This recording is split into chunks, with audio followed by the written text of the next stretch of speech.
สบายดีนี่ไอแดงเจ้าของอันยังพาดีบ่เจ้าของเพิ่นเฮ็ดงานนี่แหละโอ้พริกเต้าก็งามหน่วยเก็บเบิดแล้วล่ะเก็บกินคืนนี่แหละเนาะนี่สวนนี่เมื่อคืนนี่มาเฮ็ดอยู่นี่ว่าทอดไก่ทอดหมูพี่น้องบางหมอก็ถึกอยู่ว่าซั่นแหละยังเอิ้นมีในพ่นในนี่เสียซั่นดอกเพิ่นเสียแล้วเบิ่งเด้อของครัวอยู่ครัวกินคนก็หลายเครื่องครัวกินได้นี่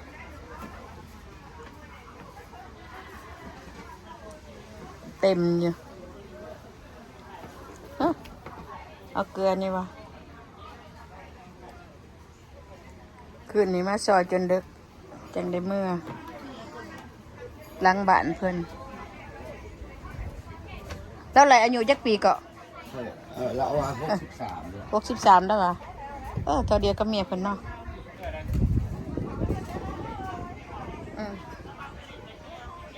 ก็ตายแล้วกินเหล้าลายตัวนี้เราหนักอายุฮักก็ได้63 ปีเนาะมาถอดไก่ถอดหมูคืนปีไก่อยู่ในเต็มอยู่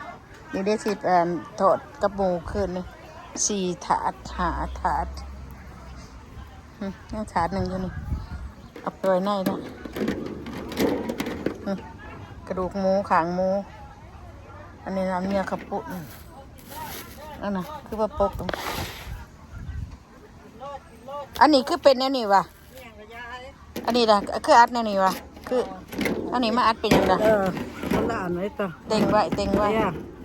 เอานี่เต็งไว้ป่ะได้แล้วลมผัดไม่มีลมในตู้เดี๋ยวจะคล้องเมียเพิ่นนะเมียผู้เป็นเสียสบายดีเด้อ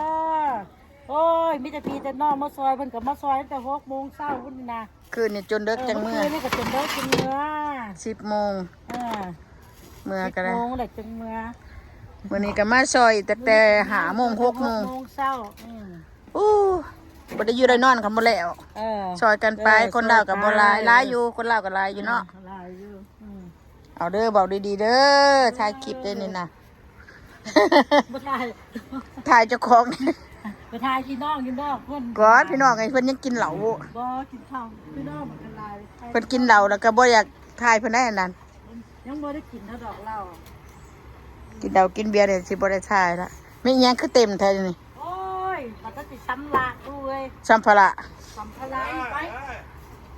เอาสิไปละไปเขาจะไปให้เราออกนี่ไปพุ่นเอาไปแล้ววะนี่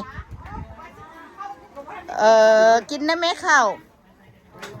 มันสิออกไปอันนั้นได้นี่ในโคนเต็มเทปอาหารการกินเมนเบิร์ด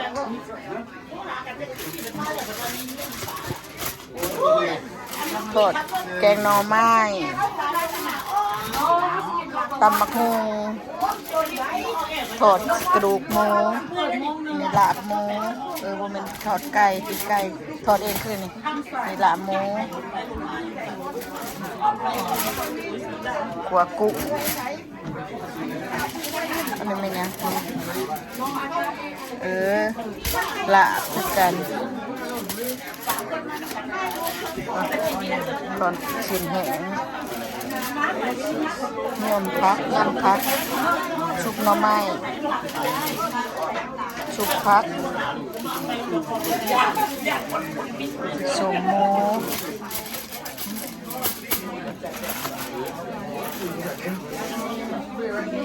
บางคนหลายจะไปชมสการที่มา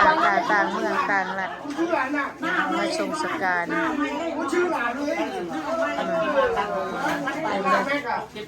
เอากินข้าว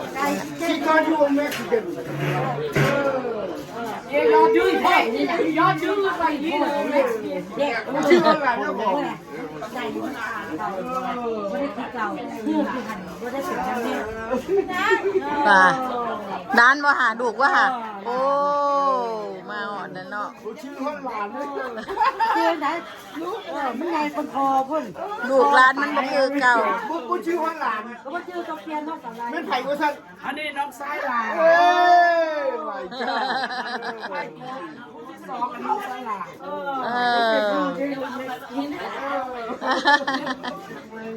เอบ่จืดแล้วอย่างนี้มีแต่ปวนใหญ่ๆกว่าพ่อก็แม่นะกูบาดุกเจ้าดุกข่อยละ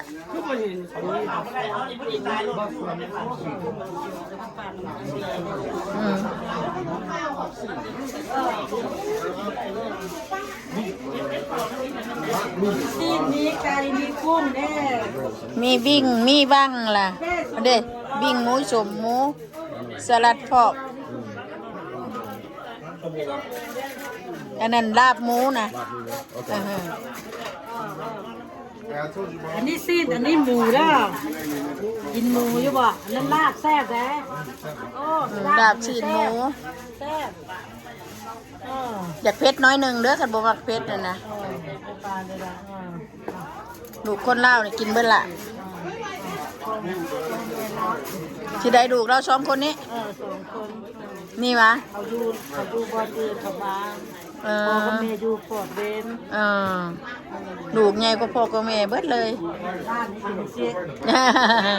บ่จื้อแล้วแต่จะไปเห็นลูกข่อยก็จะก็บ่จักเขาคือกันนั่นแหละ นั่นกันใหญ่แล้วน้อง โอ้ยสูงใหญ่อีกจางก็บ่เห็นจางก็บ่จักกายกันนี่คันเขาบ่เว้านี่บ่ฮู้ แล้วก็สิไปขบวนกองยังอยู่ในยับนั่งสักนี่ ถ้าไปผู้เดียวโว้ยช่างลูกค้าเขาแล้วนี่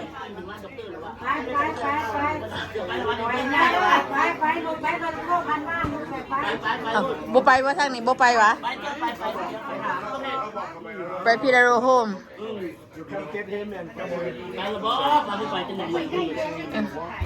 กินข้าวแล้วไปโอ้ย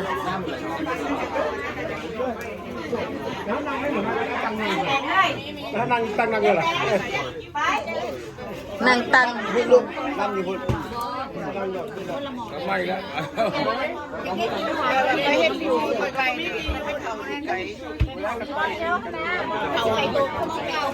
สบายดีสบายดี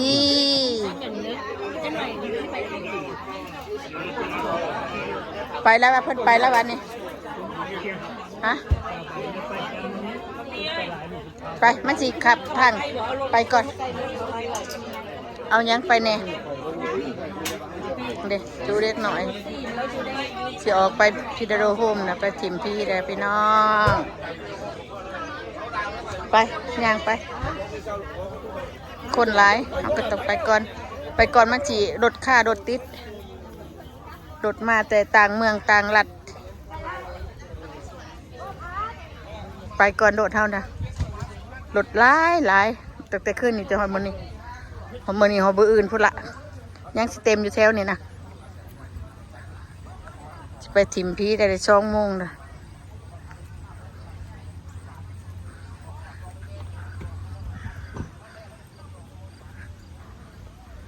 รถเจ้าจอดใกล้ก้นหมูวะเถอะ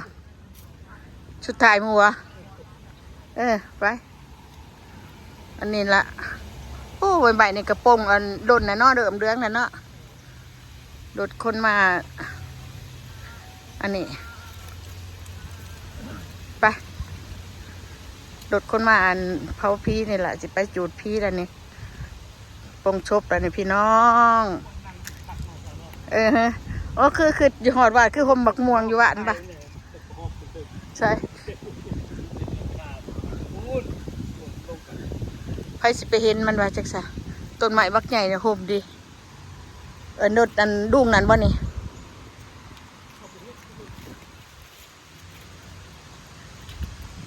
รถคอยน้อยๆก็จอดอยู่นี่เด้แต่เพื่อนคนลาว2-3 ดังอยู่นี่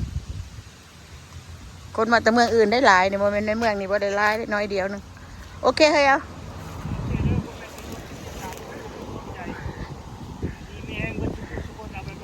บายพี่น้อง